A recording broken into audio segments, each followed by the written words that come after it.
네, 우리 인물전 이세벨입니다. 제목을 좀 바꿔서 이세벨이라 쓰고 마귀라 읽는다 이런 제목으로 말씀 증거합니다. 이세벨이라 쓰고 마귀라 부른다. 판무파탈이라고 하죠. 또는 요브라고 하죠. 남자를 유혹해서 파멸에 빠지게 하는 그런 치명적인 매력을 가진 여자를 판무파탈 또는 요브다라고 합니다. 중국의 고사성어에서 파무파탈 용어가 있다고 한다면 경국지색이죠. 경국지색. 나라를 무너뜨리게 할 정도의 미모를 가지고 있다는 거죠. 은나라 주왕 때 달기라는 여자 아닙니까? 이 왕에게 마마 환락의 극치가 어떤 것인지 끝까지 가보고 싶습니다. 아 그래? 환락이 뭔지 보여줄까? 그러면서 그 유명한 주지육림이죠. 그죠? 술로 연못을 만들고 고기로 숲을 이루었다. 그거 하지 않습니까? 그래서 파티, 주지육림의 파티를 열면서 그 파티 참석자의 기준이 뭐예요? 벌거벗은 채로 여자를 등에 업고 등장하는 거죠. 120일 동안 그런 주지육림에 빠졌던 역사가 있죠. 그래서 그 주지육림과 관련된 고사성어가 여러분 잘 아시겠지만 경국지색. 나라를 무너뜨릴 정도의 치명적인 매력이다라는 겁니다. 이렇게 경국지색 또는 파무파탈에 해당되는 성경의 인물이 누구냐? 바로 이세벨이에요. 이세벨. 이세벨의 이름이 의외입니다. 이세벨의 이름이 뭐냐면 정숙하다 그런 뜻을 가지고 있어요. 요조숙녀라는 거죠. 한마디로 레이디라는 거죠. 그런데 이 이세벨이 파무파탈이고 경국지색이고 그거보다 더 한 차원 높은 거예요. 거의 마귀의 마귀. 완벽한 마귀. 그가 이세벨이었다라고 생각하면 됩니다. 이세벨의 출신 배경을 한번 살펴보면 이제 이세벨은 북방 이스라엘의 왕비였잖아요. 이 이스라엘이 사울, 다윗, 솔로몬 그리고 솔로몬이 죽은 뒤에 두 나라로 분단됩니다. 북방 이스라엘과 남방 유다로 나라가 분단이 되죠. 북방 이스라엘은 10지파, 남방 유다는 유다와 베냐민 지파 2지파. 남방 유다는 다윗의 계보가 계속 이어지죠. 반면에 북방 이스라엘은 왕조가 아주 많이 바뀝니다. 쿠데타에 의해서 혁명에 의해서 왕조가 바뀌게 되는데 이 북방 이스라엘에서 가장 유명한 왕이 누구냐? 바로 아합입니다.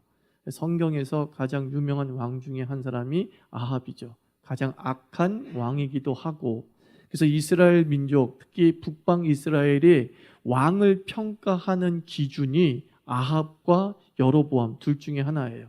아합의 길로 갔더라 또는 여로보암의 길로 갔더라 라고 할 정도로 악함의 기준이 아합이었다는 거예요.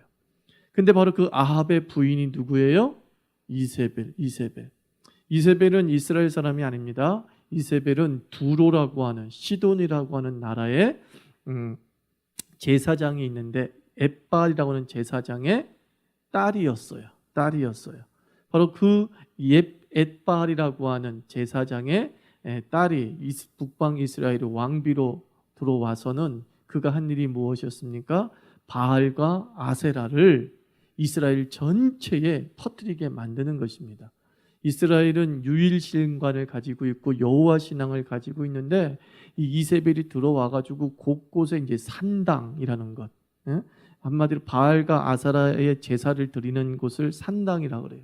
산당을 곳곳에 세워서 이스라엘 전체의 신앙과 종교관을 완전히 뒤엎으려고 했던 여자가 바로 이세벨입니다. 그래서 이 이세벨로 인해서 북방 이스라엘 같은 경우는 아주 그냥 혼합주의적 성격의 신앙이 더욱 깊어지게 되는 겁니다. 그래서 오직 여호와라고 하는 이 유일 신앙을 가로막고 또 백성들의 권리를 무시할 정도로 아주 폭군의 역할을 감당했던 사람이 이세벨이었고 이 이세벨에게 아주 호되게 당했던 그러면서도 강력한 메시지를 전했던 당대의 선지자가 있다고 한다면 엘리야와 엘리사가 있는 거죠. 오늘 19장에 읽었던 이 엘리야 바로 이세벨과의 관계죠. 엘리야가 바알과 아세라의 450명의 제사장들과 영적 전투를 벌여서 승리하지 않습니까? 그리고 그 450명의 바알과 아세라의 850명의 바알과 아세라의 모든 제사장을 죽여버리잖아요. 그러니까 이세벨이 열받아서 뭐라 그래요? 난 널 죽여버릴 거야 이러잖아요. 엘리야 널 잡아 죽여버릴 거야. 그래서 이 엘리야가 도망치는 모습이 19장에 나와요. 아주 강한 여자입니다.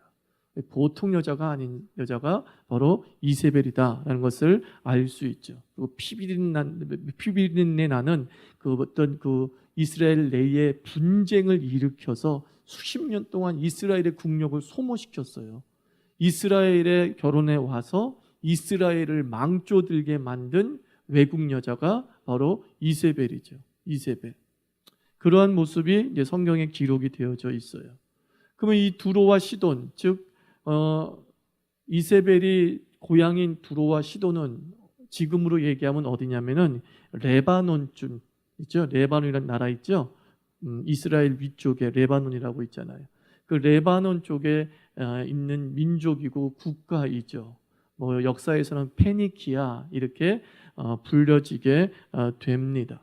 그래서 이 이세벨에 의해서 이스라엘 전체가 이제 혼합주의로 빠지게 되니까 너무나 화가 나가지고 하나님께서 선지자를 통해서 예언을 하게 되죠. 아합 너는 개의 피를 다 빨리고 그렇게 처참하게 죽을 것이고 비극적으로 죽을 것이고 또 이세벨에게도 그런 비극적인 예언을 하게 되고 그 예언대로 훗날 되죠. 아합이 전쟁에 나가서 죽게 되고 그 모든 살점과 피를 이제 개들이 다 먹고 빨고 그랬죠. 그리고 이세벨은 또한 그 자기를 죽이러 오는 에후 군대 장관이었던 그 에후를 보란 듯이 조롱하려고 하다가 죽임을 당하고 그리고 또 그 역시 개의 먹이가 되는 그런 비참한 말로를 맞이했다는 겁니다. 제가 이세벨의 얘기를 좀 이렇게 길게 역사적으로 해야 되는 이유는 이세벨이 성경에 별로 안 나옴에도 불구하고 이세벨이 엄청나게 영적으로 크나큰 범죄를 저지른 사람이에요. 여러분 꼭 이세벨은 기억해야 돼요. 이 이세벨이 이제 어떤 일을 하냐면 남방 유다의 왕이 당시의 왕이 여호사밧이었어요. 여호사밧. 이 여호사밧이 우리가 잘 알듯이 참 믿음 좋은 왕이잖아요. 그죠? 찬송을 부르면서 앞으로 나아가면서 하나님의 영광을 드러냈던 왕이 여호사밧이었어요.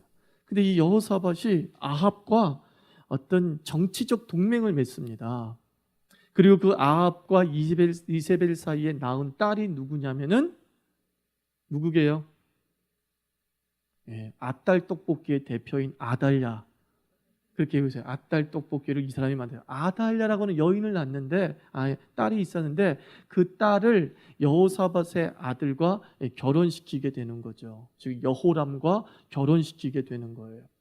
그러니 이 지엄마의 그 딸이라고 그 엄마의 그 딸이라고 이 아달랴가 이 남방 유다의 왕비로 시집을 가서는 엄마가 섬기는 온갖 더러운 바알과 아세라 신과 혼합주의 신을 남방 유다에 싹 퍼뜨리는 거예요. 그리고 이 여호람은 그 아달랴의 그 자기 부인의 말에 홀딱 빠져가지고 아주 악한 왕 중에 대명사가 돼버리고 말이죠. 남방 유다에서 악한 왕 중에 대명사가 되고 말아요. 자, 그런데 북방 이스라엘에서 이제 아합에 대한 혁명이 일어나게 되죠. 예후라고 하는 군대 장관을 통해서 혁명이 일어나게 된단 말이에요. 그러자 여호람이 죽고 그 아들 이제 아하시야가 왕이 됐어요. 아달랴의 아들 아하시야가 왕이 됐어요. 그리고 아달랴는 뒤에서 이제 섭정 비슷하게 한 것이죠. 그러다가 아하시야가 자기네 외할아버지, 외할머니가 아주 위험하게 됐다는 얘기를 듣고서 그 반정 그리고 그 반정에 대한 복수를 하려고 올라가다가 이제 그 아달랴의 아들인 아하시야 남방 유다의 왕이 죽는단 말이에요. 자, 이렇게 되자 아달랴가 드디어 본색을 드러내는데 어떻게 본색을 드러내느냐? 아달랴가 자기의 친손자 즉 다윗의 직계손들을 다 죽여버리는 거예요. 그냥 사람을 죽인 게 아니라 자기의 친손자란 말이에요. 아들 아하시야의 아들들을 다 죽여버려요. 다 죽여버려요. 그리고 자기가 친히 이스라엘의 이제 정권을 잡는 것이죠. 이게 왜 치명적인 문제냐면 여러분들 다윗의 자손이 다 죽으면 어떤 일이 벌어져요? 그렇죠. 예수 그리스도가 못 오시는 거죠. 다윗의 가문을 통해서 예수가 오는데 이건 단순한 정권 찬탈이 아니라 하나님 나라에 대한 하나님 나라의 계획을 완전히 뒤집어 버리는 악 중의 악이죠. 악 중의 악이 아달랴를 통해서. 근데 그 아달랴가 누구예요? 이세벨의 딸이었단 말입니다. 자, 그런데 이제 놀라운 것은 하나님께서 항상 그 구원은 가까운 데 있습니다. 구원은 멀리 있지 않죠. 아달랴의 딸의 남편이 있어요. 그러니까 아달랴 입장에서는 뭐죠? 사위죠. 사위가 누구였느냐? 당시 남방 유다의 제사장인 여호야다였어요. 여호야다였어요. 참 자기가 바알과 아세라를 섬기는데 묘하게 여호와 제사장에게 자기 딸을 시집 보낸 거예요. 치명적인 실수를 한 거죠. 야달랴가 치명적인 실수를 한 거예요. 바로 그 자기 사위인 여호야다가 아달랴가 죽이려고 하는 손자들을 다 죽였는데 한 명을 몰래 숨긴 거야. 그 한 명이 누구예요? 요아스를 숨겨놓은 거예요. 요아스 딱 한 명 여호야다가 겨우 숨겼어요. 그리고 나서 그 요아스가 7세 되던 해에 여호야다가 어떻게 합니까? 자기 장모에 대해서 혁명을 일으키죠. 반정을 합니다. 그래서 이 아달랴를 축출하고 죽이고 다윗의 유일한 씨 요아스를 왕위에 세워서 결국은 어떻게 합니까?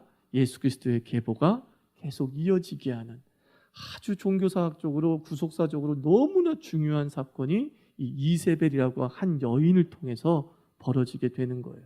단순한 악한 여자가 아니라 하나님 나라를 뒤엎을 수 있었던 여자가 바로 이세벨이었고, 예수 신앙이 이 땅에 선포되지 못하고 확산되지 못하고 아예 씨조차도 뿌려지지 못하게 할 수 있었던 여인이 바로 이세벨이에요. 이세벨.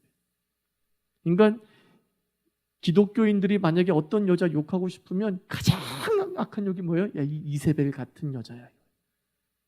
이건 뭐 치욕 중에 치욕이에요. 너는 신앙을 말아먹으래라는 거죠.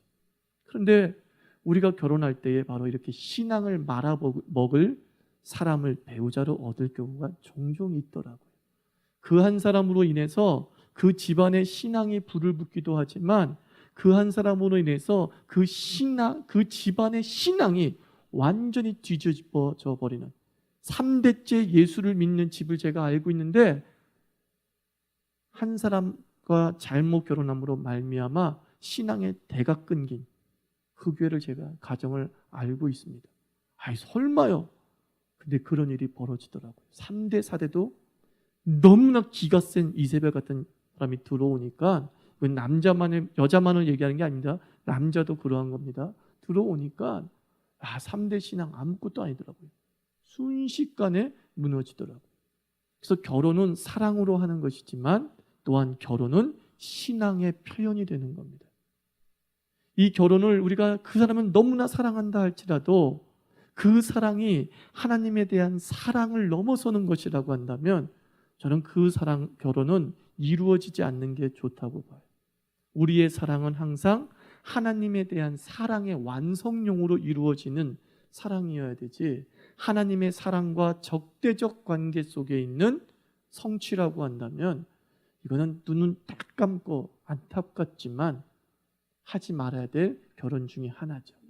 그래서 우리 부모님들은 결혼을 찬성하고 반대할 때에 이 사위감이, 이 며느리감이 얼마나 예쁜가, 얼마나 돈을 많이 버는가 이런 천박한 기준으로 보지 않았으면 좋겠어요.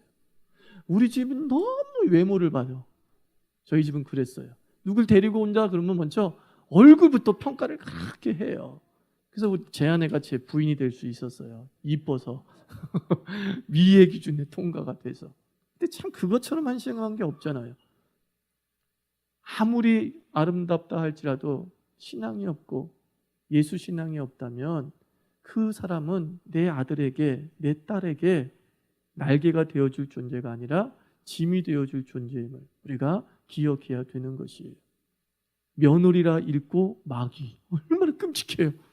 사위라 잃고 마귀, 얼마나 끔찍합니까? 전 이것처럼 안타까운 게 없다고 봅니다.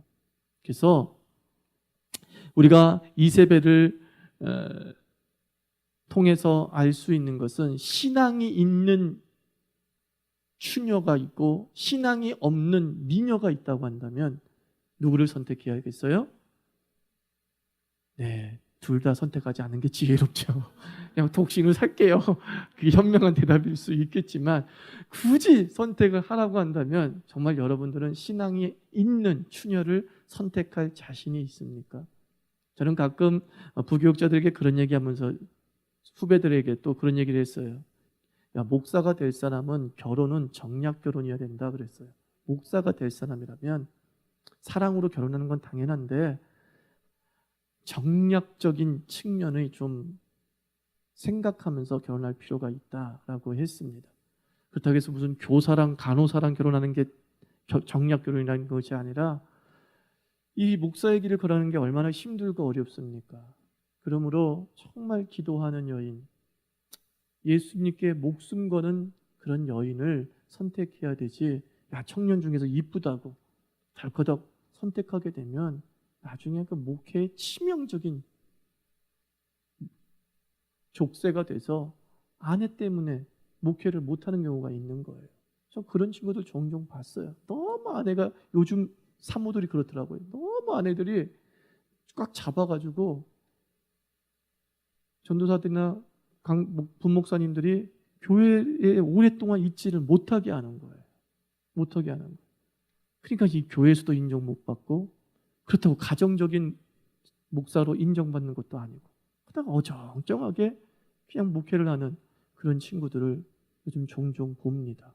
참 안타까운 거죠. 안타까운 거죠. 그래서 우리가 결혼은 사랑으로 하는 건 당연한 것이겠지만 그 속에 신앙적 정략이 필요하다는 거예요. 신앙적 정략을 가지고 접근해낼 필요가 있습니다. 남자나 여자나 다 얼굴값 한다고 하지 않습니까? 그죠? 얼굴을 보면 그 사람이 살아왔던, 그리고 그 사람의 신앙의 품위가 저는 잘 드러난다고 봅니다. 그래서 우리 그리스도인들은 좀 관상학자가 될 필요가 있어요. 저 사람이 신앙이 있는지 없는지 잘 안 살아봐서 모르잖아요. 예수 잘 믿는다니까 뭐 믿어야죠 라고 하지만, 예수 30년 정도 믿어서 며느리를 맞이하고 사위를 맞이할 정도면요, 딱 보고서 느낄 수 있어야 된다고 좀 봐요. 그럼 왜 느낄 수 있게 되느냐? 30년 동안 자기 자녀를 위해서, 배우자를 위해서 온전하게 기도하고, 하나님 정말 신앙이 중요해요, 신앙이 중요해요, 예수 잘 믿는 며느리 사위 맞게 해주세요라고 기도했던 부모라면 그 순간에 배우자 후보를 데리고 왔을 때 저는 파악할 수 있다고 봐요. 30년을 준비했기 때문에.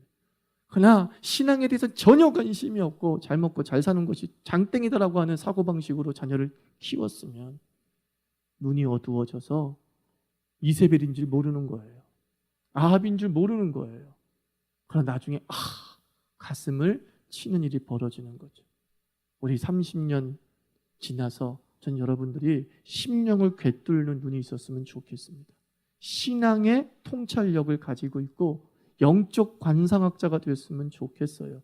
야, 기운이 아니다 라는 것을 감히 말할 수 있는 그런 정도의 부모님이 돼야지만이 내 자녀를 이세벨에게 안 빼앗기죠.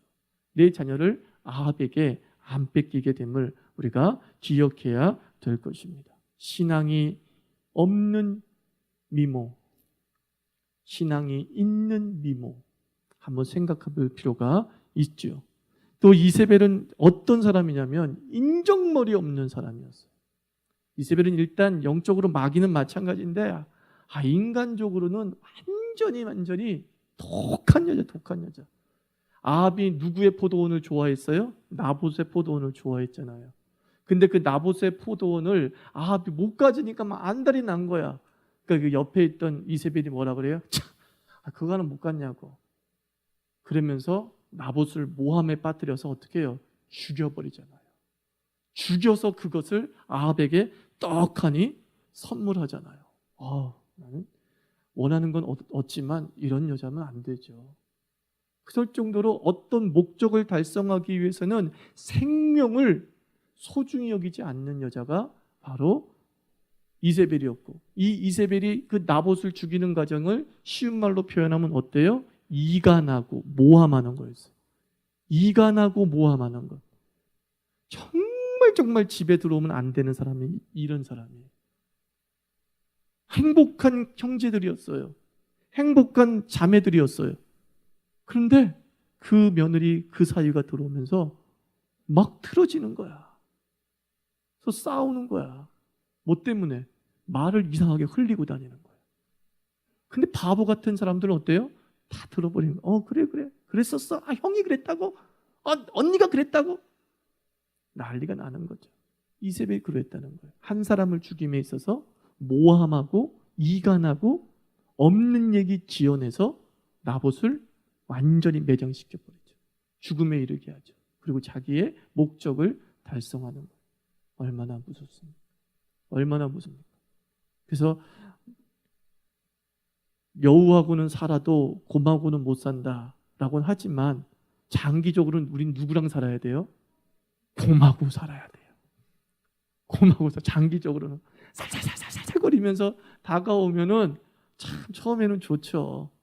근데 그 살살거림이 성격적 친근함이 아니라 이 의도된 외식이라고 한다면 나중에 그 살살거림에 시어머니 또는 장모가 큰 코 다칠 수 있는 것입니다.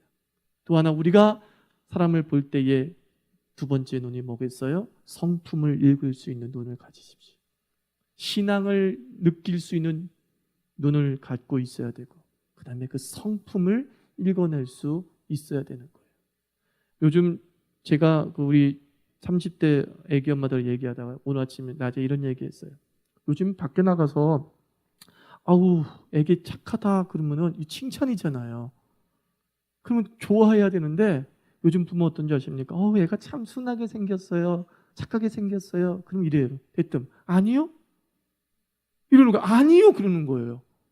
그러니까 이 착하다, 순하다라는 게 이제는 칭찬이 아니라 욕 또는 순하다라는 게 세상에 치여서 뭐 이런 식으로 평가가 되는 모양이에요. 그래서 영악하고 막 이런 것들을 애들에게 가르치는 그 모습을 보게 돼요. 그래서 고등학생들에게 설문하기를 이 세상은 정직하게 살 수 있습니까? 라고 물어보니까 80%가 정직해서는 못 삽니다. 이렇게 나왔다면서요. 그래서 자기는 한마디로 정직하게 안 살 거래요. 80% 애들이. 정직하면 못 살기 때문에 나는 정직하게 안 살 겁니다라는 것을 어렸을 때부터 결심하고 살아요.